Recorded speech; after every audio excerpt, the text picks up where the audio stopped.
Assalamualaikum, anda sedang menonton Kini Halal dan saya Syilda Ismail. Hari ini kita mempunyai satu topik yang menarik. Kita akan menceritakan tentang air penapis yang halal. Bagi menceritakan lebih mendalam, kita akan bersama dengan Encik Bukhari Mat Ahir, iaitu pengarah bahagian pengurusan halal JAKIM, dan juga Encik Ho Syaukiat, iaitu pengarah urusan tanah Sea Group Malaysia Sdn Bhd. Baiklah, ketika ini penapis air seakan menjadi keperluan bagi menapis segala jenis pencemaran yang terkandung dalam air kerana kita ialah meragui kualiti air. Jadi ramai yang memilih untuk menggunakan penapis air untuk kegunaan sendiri dan juga ini saya nak ceritakan pada hari ini kegunaan perniagaan seperti restoran, kilang dan sebagainya. Okey, adakah anda terfikir mengenai status halal penapis yang kita gunakan ataupun restoran yang menggunakan penapis air itu? Baiklah, untuk membicarakan perkara ini bersama saya ialah Encik Bukhari, iaitu pengarah bahagian pengurusan halal JAKIM, dan Encik Ho Syaukiat, iaitu pengarah urusan tanah Sea Group Malaysia Sdn Bhd. Terima kasih kerana bersama kami di Kini Halal. Baik, kita mulakan soalan pertama ya. Apa itu penapis air yang tidak halal, Encik Bukhari? Terima kasih Syilda atas persoalan yang dikemukakan. Bila saya nak katakan penapis air yang tak halal ni, mungkin secara menyeluruh tidak bolehlah kan, sebab benda tu kita tak boleh nak katakan tidak halal sebabkan dia pun tak memenuhi halal, dan kita hanya boleh mengesahkan dari segi bahagian pengusaha halal, dia memperakukan halal lah.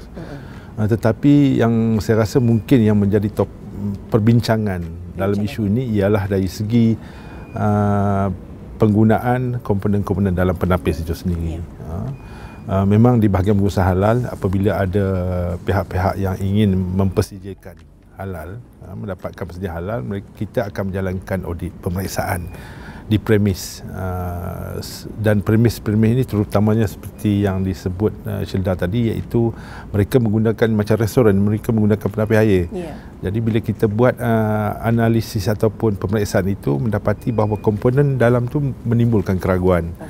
Antaranya dari segi penapis air itu sendiri menggunakan bahan-bahan daripada binatang. Ada binatang halal, tetapi cara menguruskan tu disembelih ataupun tidak kita tak tahu.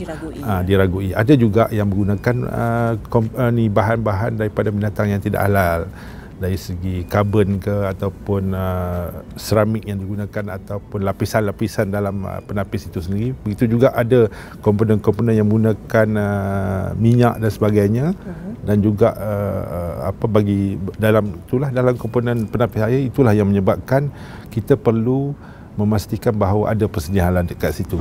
Sama ada persediaan halal itu diperolehi daripada badan persediaan halal luar negara yang mengeluarkan produk berkenaan, produk penapis air berkenaan, ataupun dia boleh mendapatkan persediaan daripada bahagian pengurusan halal JAKIM lah. Jadi perkara ini mungkin pihak pengguna sendiri, orang ramai ataupun restoran ataupun industri, apabila mereka nak memohon persediaan halal, kena pastikan benda itu halal lah. Ataupun pengguna sendiri pun kalau dia rasa ragu, dia boleh dapatkan lihat sama ada produk berkenaan dipersedia ataupun tidak. Itulah yang membezakan sama ada yang tak halal tu kita tak boleh nak katakan tak halal sebab dia tak dipersediakan lagi. Tetapi yang menjadi isunya adalah bahan-bahan yang digunakan dalam komponen penapis air yang menimbulkan keraguan ataupun kebimbangan di pihak pengguna lah. Apa contoh-contoh bahan-bahan yang dimaksudkan oleh Tuan Bukhari? Seperti yang saya sebutkan tadi itu, seramik. Tulang, dibuat daripada tulang, penapis, komponen penapis, yang penapis di dalam tu. Mungkin yang kita kena tukar selalu kan? Yang kena tukar ataupun lapisan-lapisan yang menggunakan bahan daripada unsur binatang lah. Selalunya maksud yang tidak halal maksudnya yang menggunakan haiwan seperti babi dan sebagainya, khinzir, lembu kan, tapi yang tidak diketahui bagaimana dia diuruskan. Maksudnya disembelih, dipastikan dari segi kebersihan dan sebagainya. Itulah yang menjadi mungkin pengguna tak tahu, dan air itu sendiri pun bagi kita tak ada masalah. Sebelum ni pun bila kita dari segi penggunaan air, bila dia nak minta persediaan halal, air mineral halal, dia mesti ditapis. Ya, betul. Ditapis. Tapi orang akan timbulkan isu, kenapa air perlu minta persediaan halal? Itulah. Ya. Kan? Air ni tak ada masalah. Tapi apabila dia menggunakan penapis melalui aliran air ke bahan komponen tu, maka dia melalui itulah filter tu ada dibuat daripada unsur binatang yang halal tak halal kita tak pasti. Itu sebab penapis itu sendiri dipersijilkan dan juga air itu dipersijilkan. Mungkin kalau air perigi, air apa, mungkin dia tak ada masalah. Ada masalah pula kan. Itulah maksudnya kadang-kadang, okey, misalnya di restoran sebagai contoh ya, di restoran itu dia mendapat sijil dari segi makanan dan pengurusan makanan dan sebagainya. Tetapi air tidak lagi perlu didapatkan pensijilan halal dari segi pengurusan air. Ya, bila filter. Sebagai satu di bawah skim kita ada banyak skim, 8 skim persediaan halal. Antaranya skim premis makanan lah, restoran, kafe dan sebagainya. Jadi mereka ni menggunakan penapis air. Selain daripada ramuan bahan makanan yang dipersijilkan, apabila kita melihat water filter itu sendiri mempunyai keraguan, maka kita perlu buat pemeriksaan. Jadi kalau dia membeli penapis air yang tidak dipersijilkan, maka di situ kita akan lihat bahawa keperluan itu ada untuk dipersijilkan. Maksudnya kita persijilkan premis makanan itu halal berdasarkan pemeriksaan keseluruhan. Secara holistik ya. Okey, kita tanya pula Encik Hui. Beliau adalah pengarah urusan untuk Peneksi Malaysia, Peneksi Group Malaysia Sdn Bhd. Okey, ceritakan sedikit tentang Peneksi dan Peneksi telah mendapat pensijilan. Tapi ceritakan sedikit bagaimana Peneksi mendapat pensijilan halal, dan saya difahamkan Peneksi juga ada dua jenis ya. Ada untuk industri dan juga untuk rumah untuk isi rumah. Saya ceritakan. Okay. Terima kasih. Okey, Peneksi sebenarnya kita adalah satu company yang borong dan jual penapis air halal. Kita ada dua jenis. Jenis pertama adalah untuk rumah. Dia jenama panggil Eco Water. Okay. Kalau dari segi bidang F&B, kita ada lagi satu jenama panggil Finity. Dan dua-dua jenama ini adalah berasal daripada USA. Okey. Pada 3 tahun yang lepas, saya pergi ke Kilang, USA. Kita cadang company kita lah, HQ, buatkan sijil halal. Mereka rasa, kenapa penapis air harus buat sijil halal? Dan kita cuba bagi tahu alasan, tujuan kita. Sebab kadang-kadang ini ada satu cerita yang boleh saya share happen dekat Indonesia. Okay. Kita ada supply ke Indonesia. Hairan, Indonesia banyak penting dengan halal. Yeah. Okey, saya ada pergi satu restoran. Dia pakai penapis air yang tak halal. Apa yang saya nampak? Dia bagi saya spek itu, dia tulis dia punya carbon buat daripada tulang haiwan yang kurang pasti. Okey. Dan tadi tuan pun ada cakap, O-ring itu dia gunakan minyak yang apa tu? Okey, macam gini, saya tanya itu Kilang, kenapa you guna minyak yang tak halal? Dia cakap saya mau save cost. Sebab kalau you belikan cost minyak grease yang food safe agak tinggi. That's why dia gunakan minyak yang lebih murah.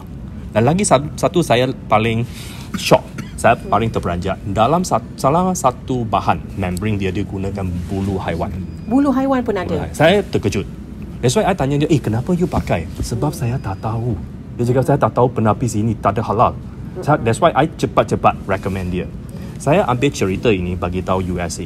Inilah sangat penting untuk satu penapis air dalam bidang F&B kena pakaikan penapis air yang halal. Kenapa tau? Suci, tanggungjawab sebagai satu pemilik restoran.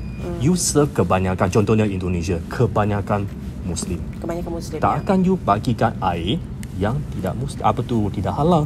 Ini sangat tak baik. That's why inilah tujuan kita panggil US company kita buatkan halal. Dan US pun sangat perhati dengan topik ini. That's why kita ada rujuk kepada JAKIM halal. Apa JAKIM yang diiktiraf punya halal boleh diterima ataupun boleh di-apply di US. That's why kita apply ISA halal yang telah diiktiraf oleh JAKIM halal. Okey. Baik, Tuan Bukhari, apabila pengusaha penapis halal ini, kita ada banyak sekarang ni, ada banyak produk-produk di luar sana, adakah mereka wajib memohon sijil halal, dan apakah tindakan yang dilakukan oleh pihak JAKIM sekiranya mereka tidak mempunyai sertifikasi ataupun pensijilan halal? Okey. Sebenarnya pensijilan halal itu sendiri adalah bersifat sukarela. Dia tidak ada paksaan untuk memohon pensijilan halal. Tetapi dari segi keperluan hari ini, kebanyakan menganggap bahawa dia dah menjadi satu keperluan. Apabila isu-isu yang timbul seperti macam Encik Ho bagi tahu tadi kan, Jadi perkara-perkara ini sudah tentu akan menimbulkan keresahan dan kebimbangan di kalangan pengguna, sama ada pengguna secara personal ataupun di pihak industri. Macam restoran guna, orang pergi beli bahan-bahan makanan yang dijual di situ, jadi dia menimbulkan keraguan. Saya rasa lagi restoran ini lagi kritikal sebab ramai yang membeli dan tidak ketahui halalnya. Memang tak dinafikan pengguna tak akan melihat secara keseluruhan macam mana penapis itu dibuat dan direka dan sebagainya, bahan yang digunakan. Jadi kita pun berdasarkan pengalaman, pemeriksaan, audit yang kita laksanakan, itulah yang kita menemui penemuan-penemuan seperti mana Encik Ho bagi tahu tadi tu, dari segi penggunaan bahan daripada haiwan, bulu binatang, lapisan-lapisan yang dalam penapis itu dan sebagainya. Jadi sudah tentu orang kata perlu untuk dipersijilkan untuk mengelak daripada keraguan di peringkat pengguna. Dan sebenarnya seperti yang saya sebutkan tadi, dia tak menjadi paksaan, tetapi boleh dan perlu untuk dipohon untuk mendapatkan persetujuan untuk mengelak keresahan itu. Dan apabila menggunakan, apabila dia mendapat persetujuan halal, sudah tentu kita ada pemantauan dan juga penguatkuasaan sekiranya mereka melanggar peraturan-peraturan di bawah persetujuan halal lah. Dan sekarang ni pun kita ada Akta Perihal Dagangan 2011 di bawah KPDN HCP, yang mana bagi mereka yang mendapat persetujuan halal ataupun tak dapat persetujuan halal menggunakan logo halal secara tidak sah, maka ada tindakan-tindakan yang boleh dilaksanakan lah. Okey, Encik Ho, tadi kita balik semula kepada tentang penapis tadi, the filter carbon active tu. Ada minyak, ada tulang yang dikuatiri ataupun diragui. Nak tanya pula, Panexi ni menggunakan filter apa? Apa yang menggantikan? Apakah kandungan yang terdapat dalam penapis anda? Penapis kami, kita gunakan tempulung kelapa, coconut shell. Kalau kita tengok spesifik dia punya terms, dia punya fungsi, kalau 1 gram itu activated carbon daripada tempulung kelapa, dia boleh tapis 32,000 square feet. So, dalam golongan activated carbon, coconut adalah paling berfungsi berbanding dengan tulang haiwan. Dan dia sebenarnya lebih berfungsi bagi ekonomik dan sangat sesuai untuk kategori halal. That's why kita gunakan bahan mentah coconut shell.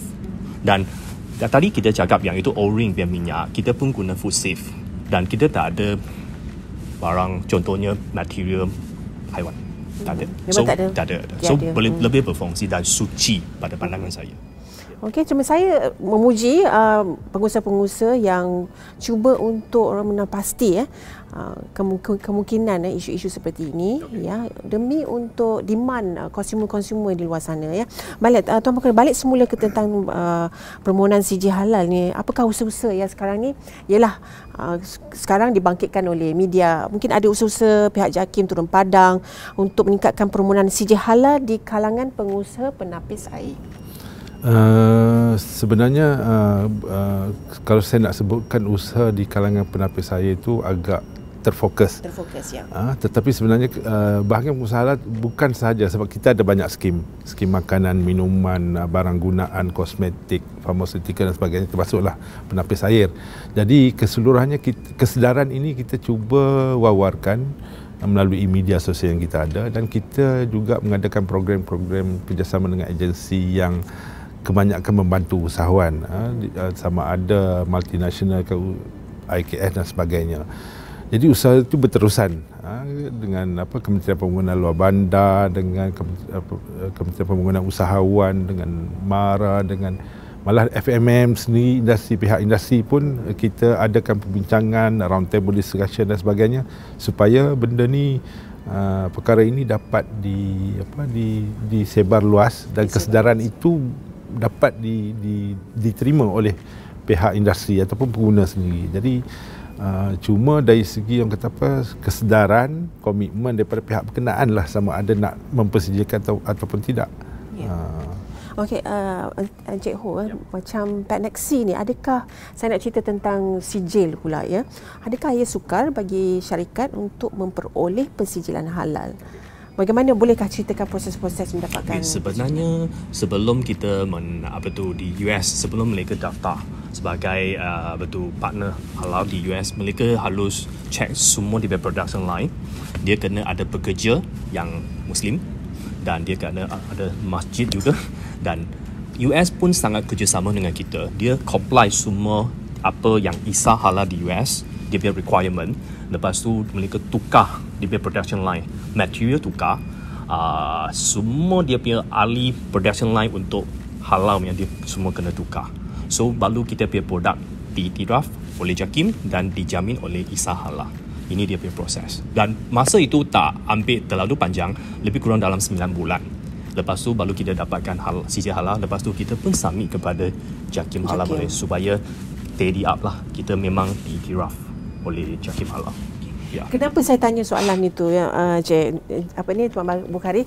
Sebab antara sikap-sikap yang tidak mahu mengambil pensijilan, sebab kadang-kala pengusaha ataupun pengeluar adalah seorang Muslim, seorang yang beragama Islam. Jadi mereka kata tidak perlulah. Ini secara general, bukan saja penapis air. Itu adalah sikap-sikap tak perlulah ambil halal. Lepas tu antara cakap-cakap mengatakan lambatnya nak dapat pensijilan halal. Dan nombor 3, mungkin pensijilan tu mungkin mengambil kos.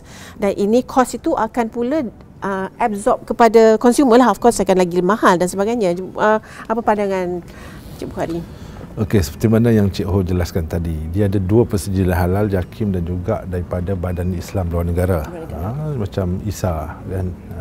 Dia sebenarnya JAKIM sendiri pun dari segi tanggungjawab juga mengadakan kerjasama dengan badan-badan Islam di seluruh dunia. Kita ada setakat ni kita ada lebih kurang 84 badan persejian halal dunia yang daripada 46 buah negara. Jadi kalau dia dah ada persediaan halal di peringkat luar negara, Badan Islam Luar Negara pun dah cukup untuk membantu untuk pertama sekali memperakukan bahawa produk yang digunakan tu halal dan tak menimbulkan keresahan di kalangan pengguna. Tapi dalam masa yang sama sekarang ni kalau kita lihat, dia bukan setakat untuk dapatkan satu perakuan logo halal. Bila ada logo halal tu orang kata apa, orang yakin, tak ragu-ragu dan sebagainya. Tapi dalam masa yang sama sekarang ni dah menjadi satu trend di peringkat industri, dia menjadi satu nilai tambah, nilai komersial. Ada logo halal tu, dia boleh sebar luaskan dia punya produk dia. Dan dalam masa yang sama kita juga kena melihat bahawa sebab bila semua orang nak minta halal, bagi kita kita ada skim-skim tertentu, ada standard-standard yang kita boleh persijilkan. Tak semua barang tu kita akan persijilkan halal. Tapi industri dia akan kemukakan permohonan untuk mempersediakan halal, sedangkan setengah macam apa orang kata bahan-bahan yang tak perlu pun sekarang ni kita contohnya ini sebagai makluman lah, kita nak laksanakan persediaan halal untuk peranti perubatan. Peranti perubatan tu kalau kita sebut bermacam-macam jenis, tetapi tak semua kita akan persediakan. Kalau wheelchair tu takkan kita nak persediakan, kecuali kalau bahan yang digunakan ada unsur-unsur yang menimbulkan risiko. Dari segi halal risk, berisiko halal tak halal kat situ, perlulah. Tapi kalau secara biasa orang tengok tak perlu pun nak persediakan halal. Jadi sebab itu kita mewawarkan supaya semua orang kalau ada keperluan untuk mempersediakan produk mereka, maka kemukakan, dan kosnya taklah tinggi. Kosnya kalau industri kecil ni untuk premis makanan RM100 setahun. Kalau 2 tahun 200. Kita bagi tempoh masa kata apa, persejilan itu 2 tahun. RM200 saja.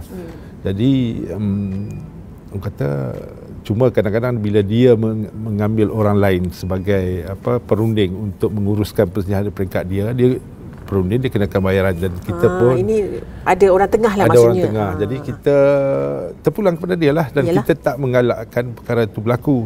Kalau ada masalah makcik Kiah ke apa nak datang ke dia, datang, kita boleh bagi kerjasama sokongan macam mana nak isi apa keperluan itu kita bagi. Memang peringkat awal memang susahlah sikit.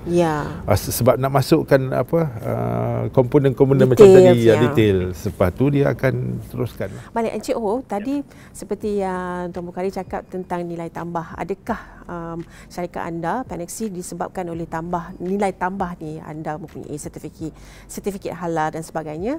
Ini sedikit sebanyak telah mampu meningkatkan jualan dan mampu penetrate atau memasuki pasaran-pasaran global. Mungkin ceritakan sedikit pengalaman. Boleh. Sebenarnya saya banyak setuju tadi tuan yang cakap value added. Sebab contohnya sekarang punya pelanggan mereka sangat pandai, bijak. Dia tengok kalau restoran itu dia mungkin Muslim, dia tengok ada halal, mereka akan lagi yakin untuk pergi dalam makan ke belanja. So pada pandangan kita, kenapa kita titik berat dengan penapis halal komersial dalam bidang F&B? Cuma satu tujuan saja, sebab food sangat penting dan water is food ingredient for all the F&B. So air adalah bahan yang terpenting dalam makanan. Itu kita sentiasa galakkan customer kita, tukarkanlah supaya kita boleh dapat pasaran yang lagi besar. Mungkin sekarang you belum sampai tahap restoran halal, tapi ini adalah satu jalan yang you kena ambil untuk jadikan you punya restoran lebih value added. Ini yang kita sentiasa galak untuk dalam bidang F&B. Okey, Tuan Mukhari, apa pandangan Tuan Mukhari tentang Panaxi ni? Sebab kita tengoknya sebuah syarikat international, mereka membawa produknya daripada United States of America, USA kan contohnya. Jadi ini sepatutnya jadi galakan kan kepada ya, sebenarnya halal ini bukan untuk Muslim saja. Halal ini untuk semua. Semua, tak kira agama, tak kira bangsa. Sebab nak memastikan bila kita mempersediakan halal, satu standard untuk memastikan produk itu berkualiti. Kalau orang kata bila sebut halal ni, dia tak beracun, dia tak memabukkan, dia bukan ada unsur najis, dan malah kandungan itu juga kalau makanan dia berkualiti, berkhasiat. Orang makan tak sakit perut, tak demam, tak pitam dan sebagainya. Orang makan lebih sihat, dan dia bila sihat, selalunya sihat ni insya-Allah panjang umur lah. Bila panjang umur dia boleh beli lagi lah. Tapi kalau bagi dia makan besok dia sakit, dia tak boleh beli makanan tu. Jadi bagi pihak pengeluar, dia akan terus mengeluarkan produk dia. Bagi orang yang konsum, menggunakan, akan terus gunakan. Jadi dalam tempoh jangka masa yang panjang. Kalau keluar produk tak berkualiti, besok orang tak boleh belilah. Kan? Itulah secara analogi yang mudah lah.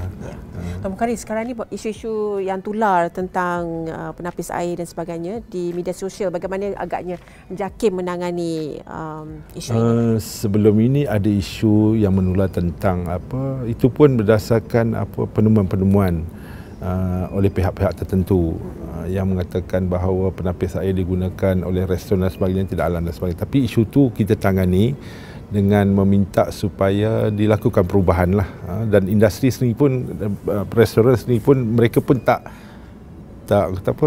tahu bahawa benda tu ni. Tapi bila sekarang ni dah macam kata pengguna dah sedar, mereka pun memerlukan sesuatu yang lebih baik, maka dia akan mencari yang lebih baik lah. Maka di situ perkongsian maklumat antara pengguna dan pihak industri, maka di situ berlakulah perkara-perkara untuk sama ada pihak industri sendiri yang sedar bahawa mereka perlu tambah baik dari segi sama ada bahan yang digunakan dan sebagainya lah. Jadi kesedaran itulah yang merancangkan lagi persedia halal dari segi penggunaan penapis ni. Mungkin sebelum ini bila orang minum air tak ada masalah apa kan. Orang ingat air itu biasalah air, tapi bila air itu dimasukkan dalam penapis air yang ada unsur-unsur ini, maka kena berhati-hati lah. Okey, soalan terakhir pula, masih lagi dengan Tuan Mukhari, apakah saranan kepada pihak industri dan pengeluar penapis air, mungkin saranan kepada konsumer, dan bagaimana kita nak ketahui senarai-senarai syarikat-syarikat penapis air yang telah mendapat pensijilan halal? Okey, kita ada aplikasi yang mana memaparkan syarikat-syarikat yang telah mendapat pensijilan halal Malaysia, iaitu Smart Halal. Kita boleh download dalam handphone, dan juga kita boleh carilah apa bahan makanan ke premis makanan dan sebagainya, di situ dia papar. Ataupun kalau yang kadang-kadang dia gunakan internet, portal halal JAKIM, kat situ dia ada link-link yang boleh kita gunakan untuk mengetahui produk ke industri mana yang dapat pensijilan halal dan sebagainya. Tak ada masalah sekarang ni di tangan. Boleh. gunakan kemudahan itu. Okey, bagi pula dengan Mr. Ho, Encik Ho ya, apakah saranan kepada industri-industri terutama dalam restoran yang mengeluarkan makanan dan juga mereka yang dalam terlibat dengan F&B makanan ya, mungkin ada nasihat-nasihat ataupun macam tadi yang saya sebutlah, ini adalah satu ayat yang cukup power untuk setiap pemilik apa tu restoran. Water is food ingredient. We have to responsible to our client, every walk-in client. So air minum dalam badan kita. Yeah. Kita kalau boleh pilihlah yang suci, bersih, hygiene. Yeah. Ini pandangan saya lah. Ya. Yeah. Okey, terima kasih untuk pada panelis-panelis. Balaskan saja dari saya, Syuhda Ismail. Pastikan anda terus penyebar luas video ini agar ia mendapat manfaat semua. Dan pastikan anda terus juga menyokong Kini Halal. Dan sekian saja dari saya. Assalamualaikum. Bye-bye.